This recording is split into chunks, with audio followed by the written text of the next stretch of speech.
Dear Kuya Poy, talagang napakasakit na mawalan ng nanay at kapatid.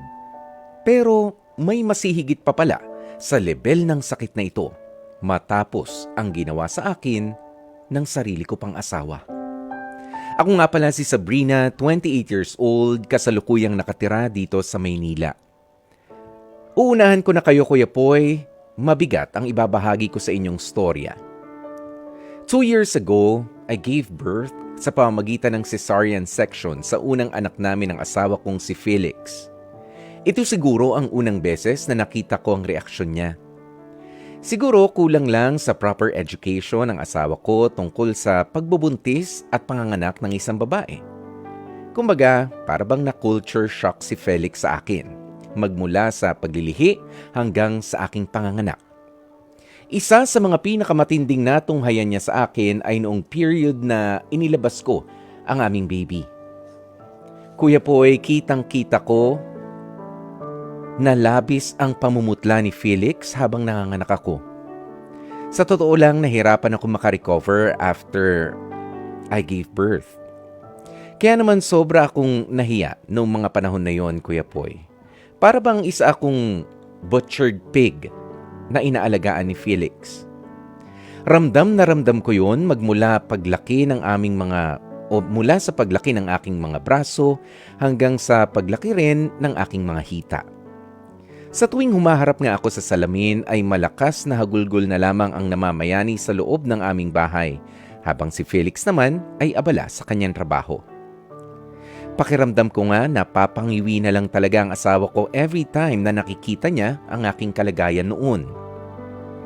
Sa kabila ng hirap at panliliit sa sarili matapos ang 7 months na postpartum, ay nalaman kong nambabae pala ang asawa ko. Akala ko talaga wala nang titindi pa sa sakit matapos na mamatayan na ako ng sariling nanay at ng kapatid noon. Pero nagkamali ako Kuya Poy, grabing tindi ang sakit na yon nang malaman kong may ginawang kahayupan si Felix. Yung tipong niloko ko na nga ng taong minahal mo ng totoo sa panahon ng napakahina at sobrang baba ng tingin mo sa sarili mo. Imbis na matinding suporta at pag-alalay ang makuha mo, ay kabaliktaran pa nga. Hindi ko maiwasang matulala habang mag-isa kong inaalagaan ang anak namin ng lalaking tumraydor sa akin. Looking back, wala talagang red flag ang mister ko, Kuya Poy. Napatunayan ko naman yan sa loob ng 8 taon naming pagiging mag-boyfriend at girlfriend, pero akala ko sapat na yun. Akala ko ay hindi na mag-iiba pa yun. Pero nagkamali talaga ako. 1 taon na kaming walang contact sa isa't isa ni Felix, and surprisingly ay hindi ko rin siya hinahanap-hanap sa aking tabi. Kahit lumipas na ang 1 taon ay sariwa pa ang matinding sugat na ibinigay sa akin ni Felix. Sakali man pong mapili ninyo bilang tampok na kwento ang aking istorya sa inyong programa, sana ay mabigyan niyo ako at ang mga babaeng katulad ko ng payo sa problemang pinagdaraanan namin sa mga taong pinagkatiwalaan namin. Muli maraming salamat. Lubos na gumagalang, Sabrina. Dear Kuya Poy, Sabrina, unang-una, don't be cruel to yourself, ha? Babae ka, isa kang ulirang ina, at isa kang maayos na asawa. Ha? Sa mga babae na katulad nitong si Sabrina na, alam mo, wala sa pag-iiba ng katawan ng babae sa pamamagitan ng kanyang panganganak ang problema. Makati talaga ang mister mo at hindi ganun kalalim yung inaakala mong pagmamahal sa'yo nung asawa mo. Yun lang yun. Period. Yes, masakit na malaman na pinandirihan ka pa pala nung ma-cesarean section ka at niloko ka pa nga ng lalaking pinag-alayan mo na ng pag-ibig mo. Ha? Pero mas okay na yan sa isang banda kesa naman yung wala kang kaalam-alam na niloloko ka na pala sa pag-usad ng panahon. Mas mahirap yon. So now, Sabrina, be kind to yourself.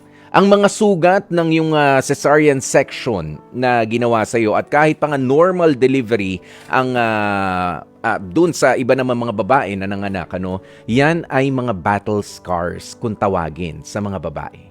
Ha? Ang hindi alam ng marami, mahirap ang mag-normal delivery sa panganganak, mahirap din ang cesarean section sa panganganak dahil 50-50 talaga ang buhay o nanganganib ang buhay ng isang babae kapag siya ay nagbibigay din ng buhay sa isa pang bata. Ha? Kaya sa pamagitan niyan, isa lang ang message, malakas ang mga babae.